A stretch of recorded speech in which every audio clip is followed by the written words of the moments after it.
नमस्कार। आज हम सामाजिक प्रतिमान के अंतर्गत बात करने जा रहे हैं परंपराओं के बारे में। जैसा हम पूर्व में जान चुके हैं कि सामाजिक प्रतिमान किसी भी समाज को गतिशील और प्रगतिशील बनाने में बहुत बड़ी भूमिका निभाते हैं, क्योंकि सामाजिक प्रतिमान वे आदर्श हैं, या कहना चाहिए कि आदर्श नियम हैं, जिनके साथ समाज की मान्यता छिपी हुई है और जिनको किया जाना, जिनको अपनाया जाना समाज के प्रत्येक व्यक्ति के लिए आवश्यक माना जाता है। विश्व का कोई भी समाज ऐसा नहीं है जहां सामाजिक प्रतिमान ना हो। जिस समाज के सामाजिक प्रतिमान लोक कल्याणकारी होते हैं, वो समाज उतना ही प्रगतिशील होता है। अगर हम भारतीय समाज की बात करें तो भारतीय समाज में सामाजिक प्रतिमानों का विशेष योगदान है, विशेष भूमिका है, और भारतीय समाज में लंबे समय से स्थापित और प्रचलित सामाजिक प्रतिमान ही भारतीय समाज को एक सकारात्मक दिशा प्रदान करते रहे हैं, कर रहे हैं और आगे भी करते रहेंगे।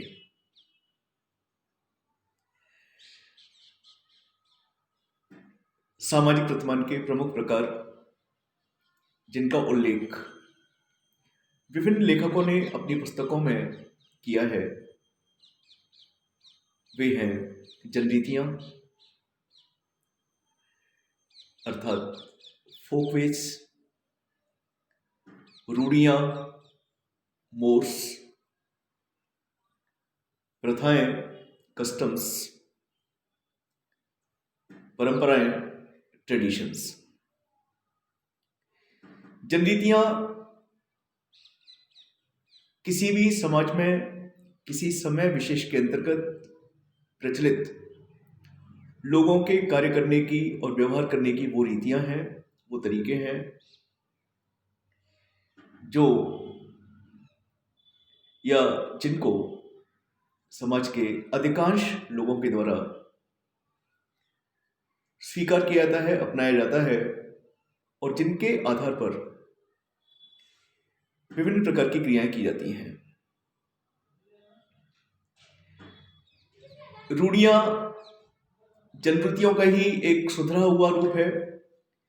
जब एक जनरीति में लोक कल्याण की भावना का तत्व जुड़ जाता है तो वो जनरीति रूढ़ी बन जाती है। जब एक जनरीति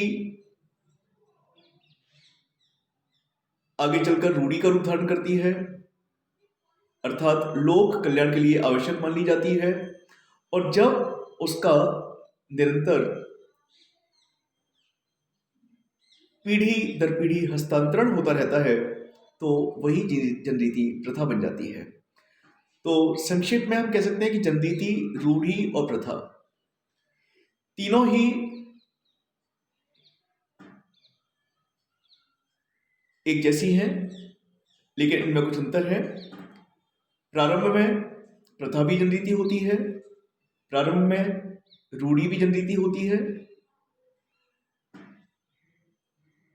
आज हम बात कर रहे हैं परंपरा के बारे में। प्रायः प्रथा और परंपरा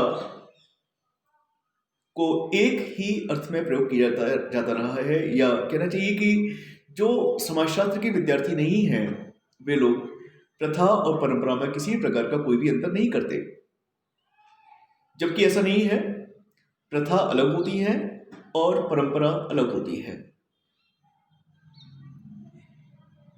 एक वाक्य में अगर हम बात करें दोनों के अंतर की, तो सबसे बड़ा अंतर है कि जो परंपराएं हैं, परंपराओं का संबंध व्यक्ति के पूर्वजों, उनके द्वारा अपनाए गए उत्सव और त्योहार मनाने के तरीकों से है। भारतीय समाज पूर्वजों को लेकर बहुत ज्यादा संवेदनशील रहा है। प्रत्येक व्यक्ति अपने पूर्वजों को सम्मान देता है और देना चाहता है, क्योंकि व्यक्ति अपने पूर्वजों को अपने जीवन काल में देख नहीं पाता, क्योंकि पूर्वज उसके जन्म से पहले ही विदा हो चुके होते हैं। तो ऐसी स्थिति में व्यक्ति परंपराओं के माध्यम से अपने पूर्वजों को सम्मान देता है, सम्मान देना चाहता है। परंपराओं में लोगों का अंधविश्वास होता है और यही कारण है कि परंपराओं का अंधानुकरण किया जाता है, क्योंकि पूर्वज व्यक्ति के लिए सम्माननीय है। पूर्वजों के द्वारा अपनाए गए त्योहार और उत्सव मनाने के तरीके, काम करने के तरीके, वो सम्माननीय है। और यही कारण है कि बिना सोचे समझे, बिना और पर गंभीरता से विचार किए हुए जो आने वाली पीढ़ियां हैं या जो पीढ़ियां आगे वाली पीढ़ियां हैं, उन पीढ़ियों के सदस्य भी उन परंपराओं का अंधानुकरण करते हैं।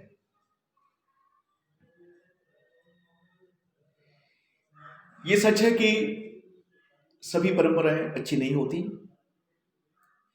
यही कारण है कि समय समय पर कुछ परंपराओं को तोड़ा भी गया, उनके विरुद्ध भी जाया गया।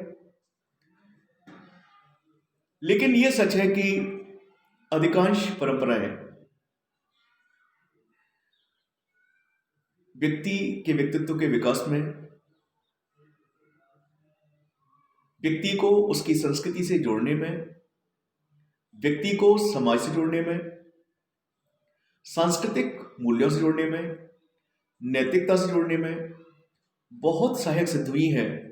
और यही कारण है कि भारतीय समाज के अधिकांश सदस्य परंपराओं को स्वीकार करते हैं, परंपराओं के महत्व को अपने जीवन में स्वीकार करते हैं, परंपराओं का अंधानुकरण करते हैं और इस प्रकार परंपराओं को मानकर अपने पूर्वजों को सम्मान प्रदान करते हैं।